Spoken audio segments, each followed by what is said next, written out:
আজি ৰাতিপুৱাৰে পৰা আমাৰ মৰমৰ কইনাজনী যে খুব ব্যস্ত কিয়নো আজি হৈছে তাইৰ সেই স্পেচিয়েল দিনটো।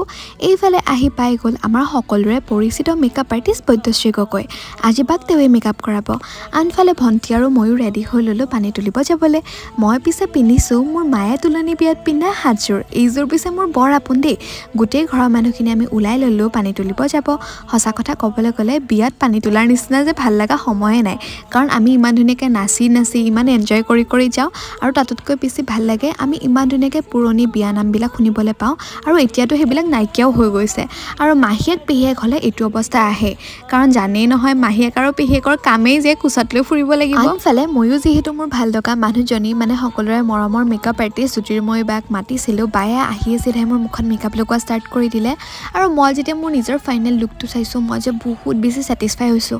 আপোনালোকেও কমেণ্ট কৰি জনাব দেই কেনেকুৱা লগা হৈছে। আৰু ৰাতিৰ বিয়াখন মই নেক্সট এটা ভিডিঅ'ত জনাই আছোঁ। আজিলৈ আহিছোঁ।